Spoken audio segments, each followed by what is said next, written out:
Alright guys, let's start off with the hydrophobic effect. This is going to be the first episode of what I'll do for a longer series with just covering biochemistry, specifically through a chemical focus, and then we'll go through kind of the macromolecules of proteins, lipids, sugars, and then DNA, nucleic acids. So I think the hydrophobic effect is generally a good starting point. I think that it's certainly relevant for proteins, obviously, when we discuss folding. But it's also going to be how sugars kind of fold as well, but the certain interactions that kind of dictate the nonpolar-polar interactions. So I think it's a really good starting point. So what's one important thing that we see on a pretty frequent basis with the hydrophobic effect is that when we put oil, for example, together with water in a container, see that it separates, based off density, but also we know that water is a polar compound, and then we also know that oil is non-polar. So I think one thing we, or people say very frequently, is that non-polar and polar repel. But through the hydrophobic effect, as we'll talk about throughout this video, is that these two things don't necessarily repel, and it's just that polar and water in this case has more favorable interactions with each other. So we could kind of think of this as a relative scale where the water-to-water interactions kind of overcome the water-to-oil interactions. And that's kind of what dictates the separating. So the overarching equation we kind of want to think about when we just think about hydrophobic effect, but also protein folding as a general concept, is the free energy equation. So obviously, as we've learned before, if we have a negative delta G, it's going to be a spontaneous process, and if it's positive, we're going to have a non-spontaneous process where we need to input energy to kind of power the reaction forward. And so really want to make protein folding as negative as possible so that we can have this process of protein folding where we don't need to put in any external energy. So the main thing we'll really focus on with the hydrophobic effect is delta S and entropy. It's really going to be the main thing. We'll talk about enthalpy and then what that kind of looks like when we have protein folding in tertiary structures and secondary structures, but for now it's not as relevant. So one thing we want to consider is the idea of ordering and then how that relates to entropy. Right, so if we take a solid, for example, solid molecule, and it has all these atoms really tightly packed in a lattice-like structure, we're going to say that the ordering for this is very high and that the entropy is very low, right? Since these molecules don't have as much free space, they're very ordered, and they don't have that room to kind of bounce off each other as much as, for example, when we melt this into a liquid. We have these more freer molecules taking up the environmental space. We say that the ordering is much lower, but we say that conversely the entropy is much higher. Right, so there's a inversely proportional relationship between both of these terms. So you should be able to kind of listen and see that if something has very high ordering, then you immediately know that the entropy is very low. And so as it relates to the equation, we want to have as low of an ordering as possible so that when we have that high entropy, we can make that negative T delta S portion of the equation as negative as possible so that the overall delta G is very negative. All right, so now let's discuss what would happen when we would put a nonpolar molecule into an aqueous environment. So let's get a bunch of nonpolar molecules here.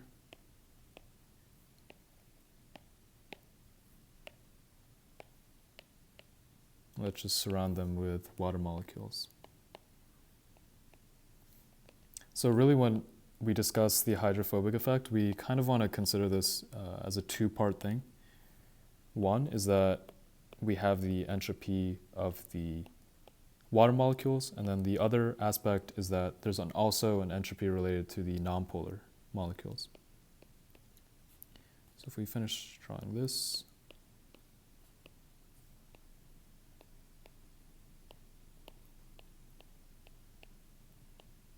right, so there's going to be a certain entropy associated with the water. So let's say delta S of H2O, and then a delta S for the nonpolar. So let's first talk about the delta S of the nonpolar, since it's a lot more easier to kind of conceptualize. Right now, since they're just in a basic liquid tub, the nonpolar molecules have a lot more space to kind of bounce off the wall, just freely move. So here, in just like the separate space where they're kind of just existing, the nonpolar molecules actually have a high entropy. So we'll say initial, they have a high entropy. And so if we look at the water molecules, on the other hand, they're going to be a lot more ordered and a lower entropy. Is lower entropy. So why is that? So when we put these nonpolar molecules into an aqueous environment, something we want to remember is that the water molecules want to preserve as much hydrogen bonding as possible amongst themselves.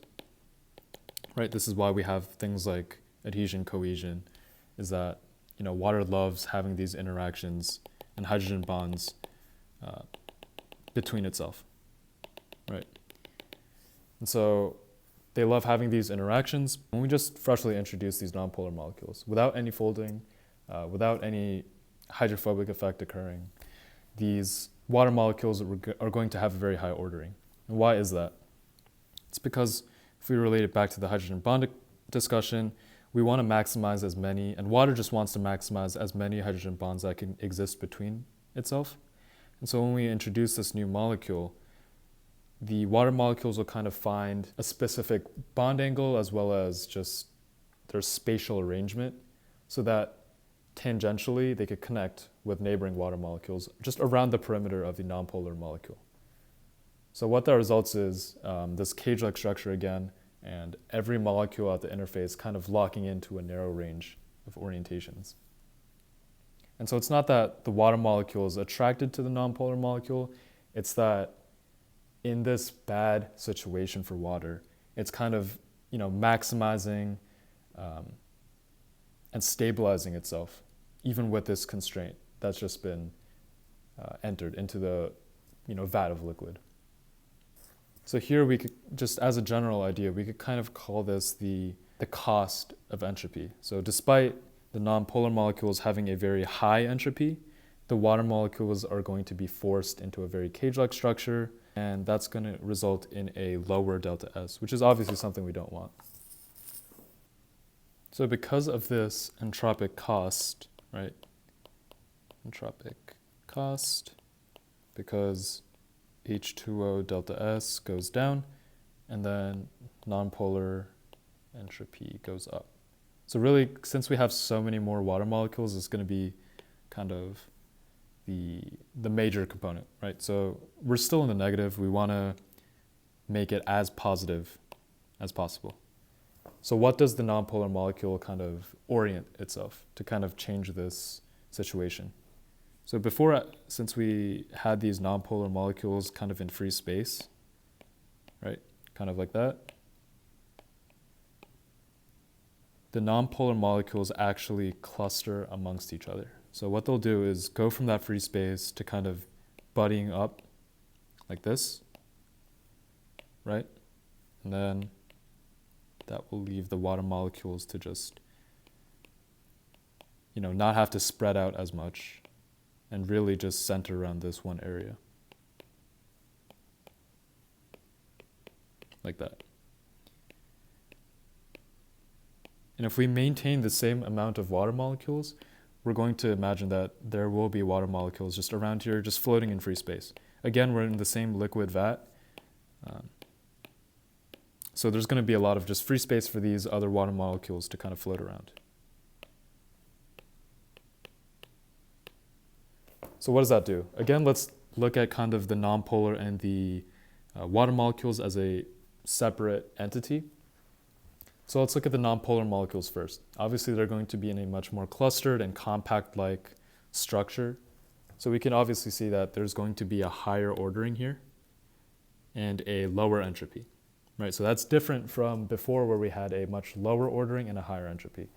So now we have a lower delta S for the nonpolar, right? But when we look at the water molecules, we're going to have the same few just cluster around the nonpolar molecules, right? Because we want to maximize as many hydrogen bonding that exists just surrounding these, few nonpolar molecules. But what we'll see is that we require less water molecules to kind of satisfy this, to kind of cluster around the nonpolar. And what we'll do with the rest of these water molecules that aren't, associated with the clustering is that they're going to be able to move around freely around this lattice-like structure, like we mentioned before. This is actually going to drive the entropy up. So whereas before the entropy for the water was very low, now we have a very high entropy associated with the water molecules. Right. So again, this kind of overtakes the nonpolar molecules since there's so much more water with respect to the few nonpolar molecules. So we'll say that overall the entropy goes up. Right, and that's what we want since going back to the delta G equation, we know that we want to have as big of a negative component in the negative T delta S. So when we have that high delta S associated with this portion of the equation, this part will go up, and the entire component will be much more negative, which will drive protein folding to be much more spontaneous. All right, so now let's look at it from the context of a protein, since that's where the hydrophobic effect will just mainly be in discussion for.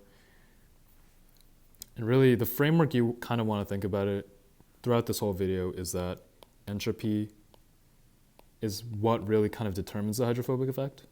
So we'll say they're equal, right? And then this in turn drives protein folding. So protein folding, like I mentioned before, will have enthalpic components, but then entropy will kind of overtake that. It will overpower it. And so let's look at an example of a beta pleated sheet. We'll discuss this much more in a different video, but for now, we'll just have a very, very loose schematic of just 3 amino acid residues. And so we haven't discussed the actual residues yet, but all you really need to know is that leucine here, phenylalanine, and then also alanine are all very nonpolar. Right, so we could just treat these as before the 3 nonpolar molecules. So with the beta pleated sheet, we're going to have obviously water around it. This is all going to be in an aqueous environment. Let's actually change the color here. Let's make water orange. So, with the discussion we had, we know that initially these 3 residues, all nonpolar, are going to have a very high entropy. And with the water molecules kind of having to cluster around it to maximize as many hydrogen bonds as they can, they're going to be in a much more ordered state, correlating to a lower entropy. So one thing that this secondary structure is actually going to do is that these amino acid residues are actually going to fold so that the leucine, phenylalanine, and alanine join together in one clustered area, and that the other face, which is the valine here, and the other phenylalanine will actually face the outwards area. So what this will result in is kind of almost like a micelle with the nonpolar in the core right here, and then the polar being surrounding here, right? So what's that going to result in is that, as we've seen before, the water molecules, they're still going to cluster around here. but just at a much less ordered state and a much more higher entropy, since there's going to be more molecules that aren't going to be in the clustering, and they're going to be able to freely move around the nonpolar molecules. So the nonpolar molecules are going to have a much lower entropy, but that's not relevant to the cost, since the amount of water molecules is simply just going to overpower what little entropic decrease there is associated with the nonpolar residues.